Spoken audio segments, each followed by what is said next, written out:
Hi, I'm Tim from DIY Cave. We've been thinking about this idea for quite a while and finally have completed our tiny fire pit welding kit. You will need a welder and a grinder, some sort of clamping method, and maybe cut-off wheel. A few tools that you're either going to probably have along with your welder in your shop, or you can come down here to the DIY Cave and complete your project here. Just to start off here, we're going to go through and see what you got. You do have a piece of fire screen that will be for the lid spark arrestor. There are some 1/8 inch by 1/2 inch pieces that we have rolled that will help to create the lid. So I'm going to put all the things that belong to the lid over here to the right. This will all come together to give you a nice spark arrestor for the top, a little lifting eye that will hopefully give you something that you can put a poker through or whatnot. And then an ornamental ring. This one here has got a broken top and the Three Sisters Mountains CNC plasma cut into the ring. This is our prototype first design we came up with. We're working on a couple other designs, some different styles involved. This one does come with sort of a pot belly type leg. We've got 3 legs here, so it'll never be tippy. We do have, as always, a DIY Cave sticker will come in your kit, and then the base of the fire pit will be a 8 inch piece of pipe and a CNC plasma cut 1/8 inch bottom. So this will be a really nice heavy duty fire pit. It'll be quite a bit heavier gauge material than you'll find in a lot of your Home Depot style fire pits and barbecues. Should last for a really long time. Let's get started. So the first thing we're gonna have to do is figure out where we want these legs. These legs are all notched nicely, so they will drop right down. They'll really help to align this, but we've got to figure out how we're going to put 3 legs evenly spaced around 8 inch diameter circle. So what I figured out is if we take and just have a starting mark wherever we want to put it, go to the outside of the pipe and go at about 6 7/8 inches. I'll go 6 7/8 inches from the same mark both directions, and then I'll double check those 2 marks I made, and I did come out just right about exactly where I want to be. So that'll give us a good starting place, and then we will be able to evenly space those marks. So the way I've been doing these is just starting with one leg. Have my welder set up. I'm set up for 1/8 inch material, depending on what style welder, what process you're using. But I'm just starting with one leg. I do have a little square here, kind of gets me in the ballpark for square in one direction, and then kind of eyeballing the square back and forth. It's not going to be super critical as long as it looks good. And then I'm just taking a little tack right at the top, double checking my square, taking a step back to look at it is always a good idea. Sometimes when you're too close, you don't see it. And then a tack on the other side.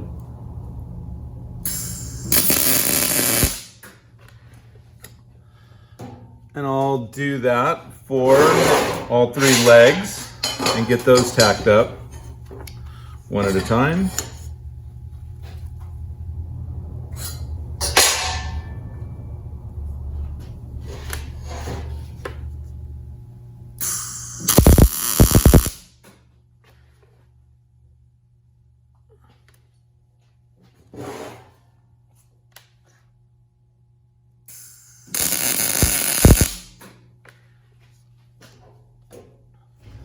Now I've just got a couple tacks on each of these legs. I'm going to take the bottom piece and drop it right in here, and it will sit right on. You can see how it sits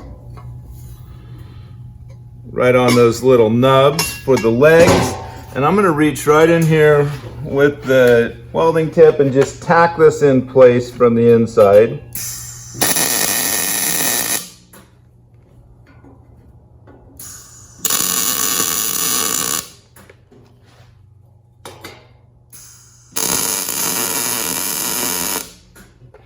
I basically just did that to keep it from falling out as I turn it over, and then I will weld from the bottom where it's just a little easier to access here.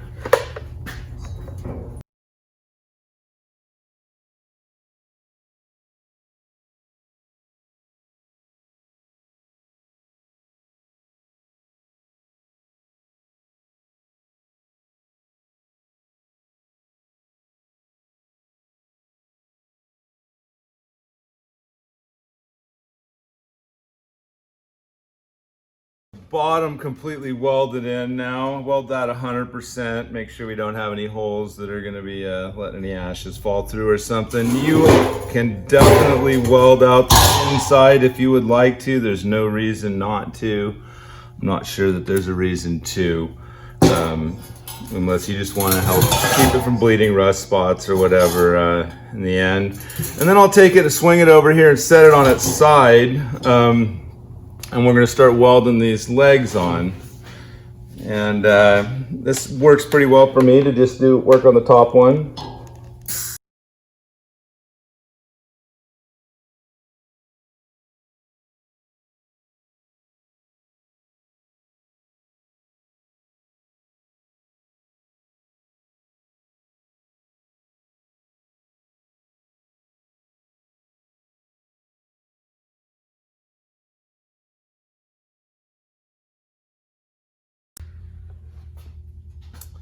And now you have a functional fire pit. We're going to work on making sure that you've got a nice spark arrestor on it as well here next. Get started on the lid. So we've got all the pieces for our lid out here. The ornamental ring, broken top, 3 sisters. It's been rolled. This is an 18 gauge, so you're going to want to set your welder a little bit lower for this. And you can see some of them will end up a little out of whack. They're not going to be perfectly round. Once we get them welded up, we can bend them into shape a little bit, get them to where they fit nicely. So first start, there's a lot of ways to do this. These vice grips are made for steel work, have been working pretty well for me. I've just been holding the 2 ends together and giving them a little crimp together. It kind of finishes out the circle, if you will, a little bit, rather than ending up with a kink in your ring there. It kind of, the pads on the end of the vice grips there really help to just flatten it out a little bit. You can see what I'm talking about even without it welding. It's a fairly flat transition through here. It's good enough to get us started. Make sure we're nice and square there. And then we'll take and just tack the top and bottom of this piece so we can get the vice grips back off.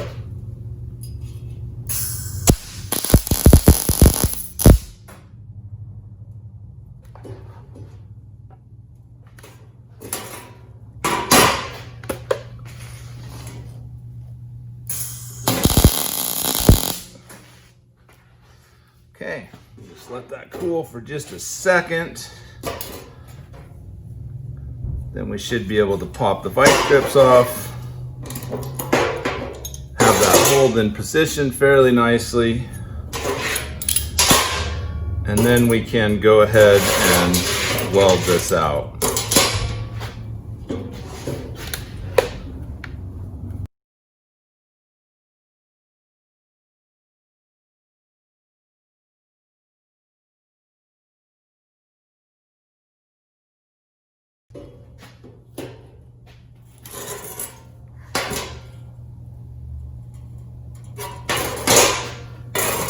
So we're gonna need a little support to be able to hold our fire screen. Down at the shop we do have this jig. You don't necessarily need this jig, it kind of makes it handy. You can see that all these curves are not going to be perfect. Once the jig, we'll push it up and drop it in there, give it a little shape. Same thing if you're using your ring to guide you a little bit. You can see that this doesn't fit in there, but just a little flexibility. Put it in there, you can sort of get a sense of what you want. You want it to be pushed down. The main thing is that it all sits down flat. I'll tell you what I mean. So because these are all cut by hand and rolled on a hand roller, they're not going to be perfect, but they're certainly close enough to what we need to do. So we're going to set that in there. We've got this pushed all the way to the bottom, and then we've got these two pieces that we want to incorporate in, and these will most likely be a hair long. So we're going to take these, make sure that we get them all the way down, and you can see that they would go right over the top at this point. What I want to do is make these to where we get a nice flat joint here. So I'm going to take them and mark them there and there. And then I'm going to take these over to the vise, and with the cutoff wheel I will just take a little bit off and we'll go from there.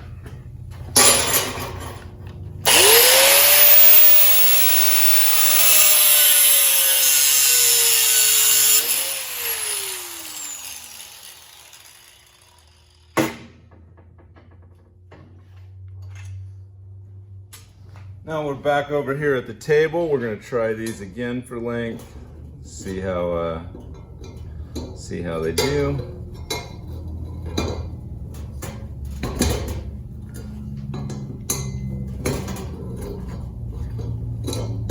I'm awful close.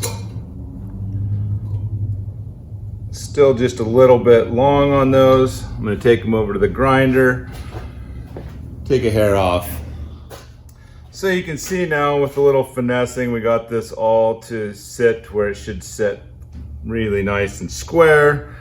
We'll weld up these two pieces, top and bottom. If you're not here in the shop, you don't have the jig to work with, this can all be done using the ornamental ring. Getting our sizing, you can see we still got our sizing here. You'll probably want to draw a cross, perpendicular cross on the table so that you can get it lined up properly. You are going to have to worry about it trying to misshape things a little bit. This ornamental ring will fit around your base. It should fit over there fairly loosely. And that's the way it'll all come together here in a minute. So you may want to remember to turn your welder up just a hair from where you were when you were doing the ornamental rings. And then we'll get this back together.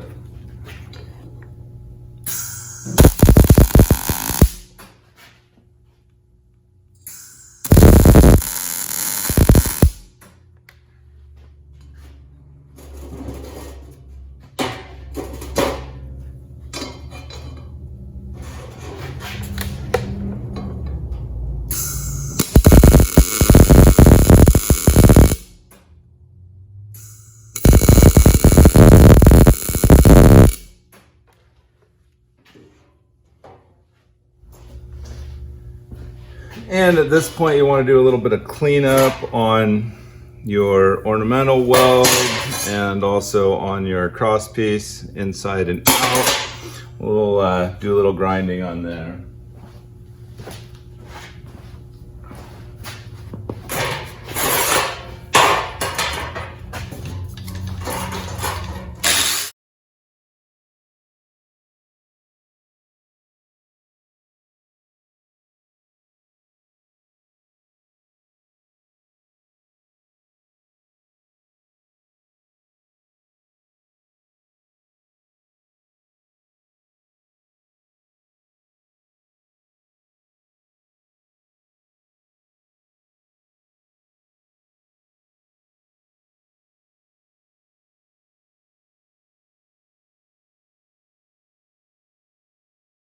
Okay, so now you'll find a ring that's almost completely in a circle in your kit. And we're not going to attach this yet, but we are going to use it as a spacer. So we will take this, put it inside the ornamental ring, and push it all the way down until it's completely flat on the table. And then we're going to take our cross piece here.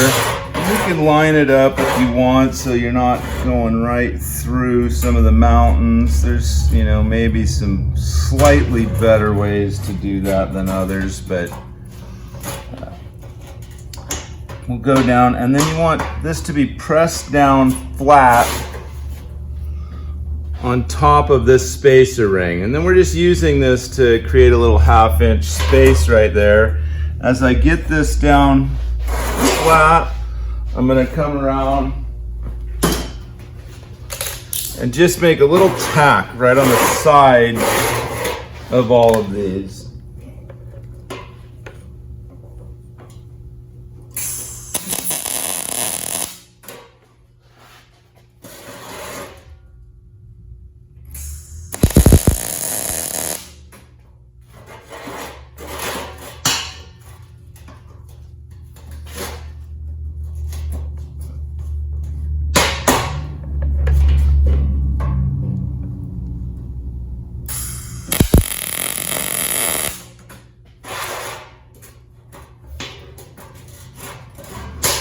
You can see here where the didn't go all the way around, but we'll just slide it a little bit. That gap is going to come into play here a little later. Everything flat to the table when you make your tacks.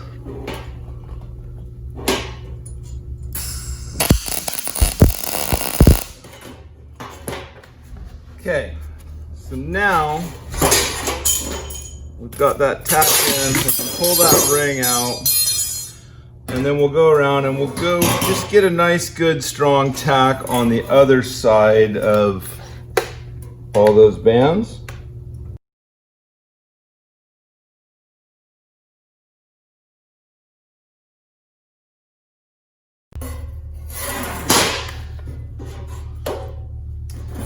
And there we have it. It's starting to look like a lid a little bit. So now that we've got the frame all put together for the lid, this is sort of one of the more frustrating aspects of this whole job. We're working on creating some dies and maybe finding a way to shape this in a press in the shop, but for right now this isn't too bad. You can see this is just a square mesh weave, and it does pull and push in different directions, and so it will come out. I've got the jig here I use. You can also, if you're doing this at home, you can also throw it right in your fire pit there to just kind of give it something to hold while you're pushing on it. I'm going to use this just because it's a little lower on this table. I'll throw this in the middle. Getting it centered is pretty critical, but you will find that it's just a matter of working it all the way around. Put some force down, try to keep it from getting bound up or kinking, and keep working it down into the bottom here.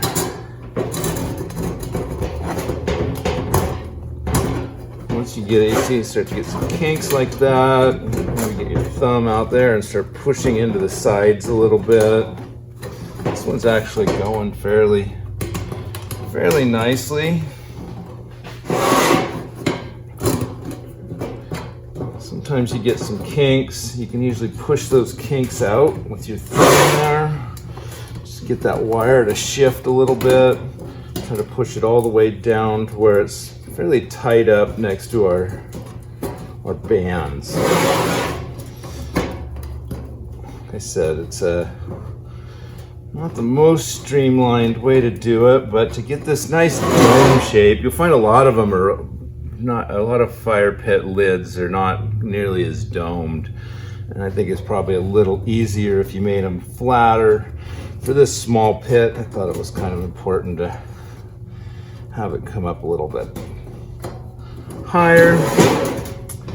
Anyway, that's what we're getting after right now. So now that we have basic shape put in there, push it back in a little bit to some spots, but it's not going to matter too much. Now we have to figure out how we're going to cut it. Again, this ring here is going to live inside. It will be what holds that mesh in. At this point, it may still be too long. If you try to put it in end to end, it might not work, so we might have to go like this a little bit. I'm going to throw it in, and what we're looking for is for it to be lined up right on the ends of our other pieces. So in other words, a 1/2 inch down. As we had this in here, creating a space when we welded those other pieces in.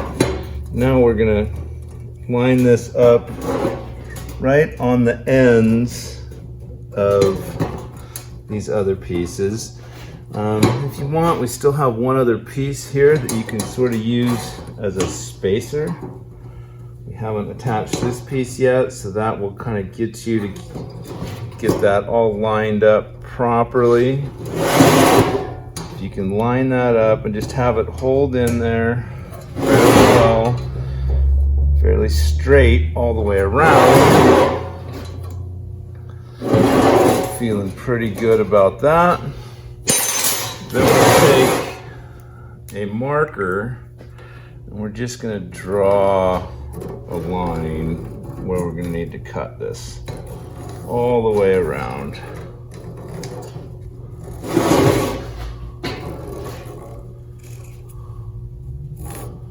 Once we get that marked,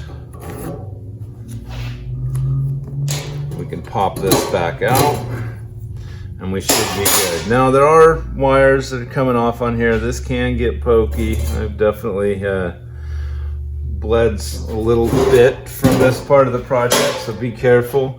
Now you can see that line in there. I'm just going to take some regular sheet metal shears, and they really do a nice job of cutting this wire mesh. I think this wire mesh is a 0.028 diameter, if I remember correctly.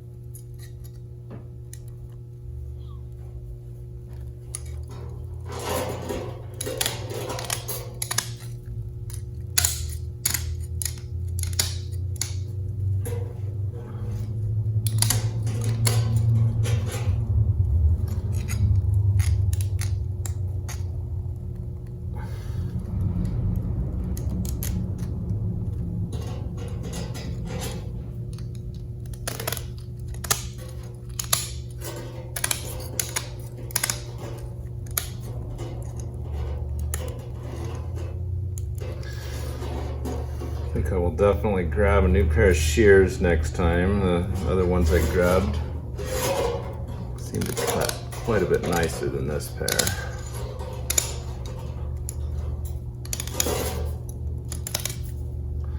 Okay, we've cut it along the line. That part. Now we're going to push this back in. You will see that we're looking to get these ends lined up with the ends of the bands that we already have installed. At this point, we're going to take a look at this. Now this is actually more critical than it fits than actually if it's too short. If it's too long, we're going to end up with an overlap, which I believe is going to be the case.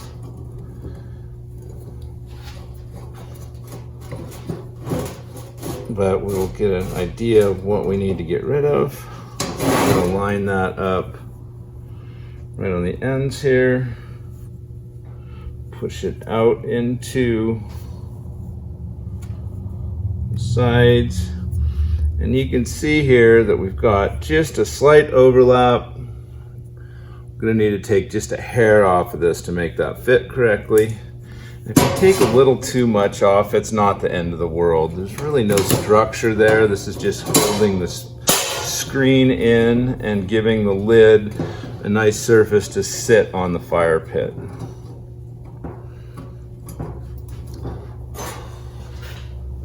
So hopefully you can see from this angle how our supports that we have on the outside of our fire screen come up to here. They dead end, and I've tried to flush this ring all the way around exactly with the ends of those outside supports.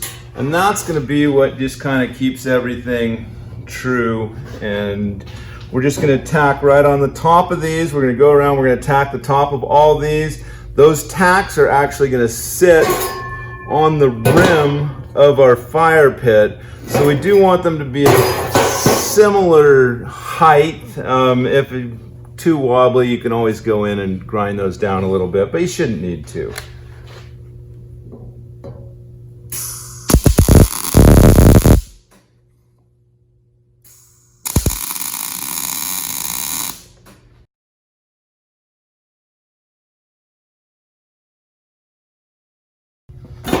Okay, so one of the last steps we have is just going to be putting on our lifting eye. We're just going to try to center that right over the top. Start out by squaring it up a little bit here and getting a little tack right on the end.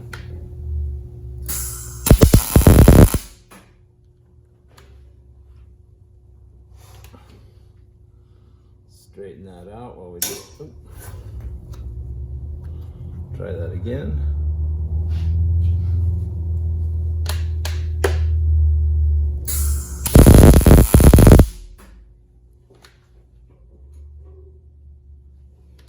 There we go.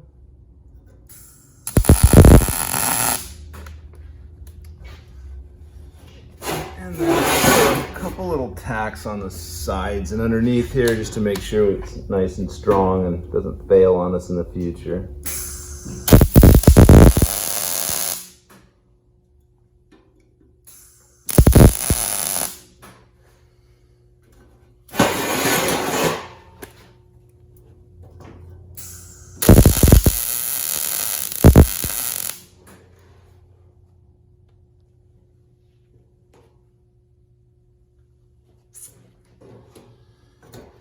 And voila, we are ready for painting. And just like with any project, you can take the finishing down to any level of detail you want. You can use a wire wheel, a flap disc, a little piece of sandpaper. Recommend at least getting the rust off before you hit it with paint, get some of the rust streaks off. And then I use a high temp, this Rutland paint's made for stoves, everything. It's a really nice paint. There's a lot of different stove paints out there, but I like this one.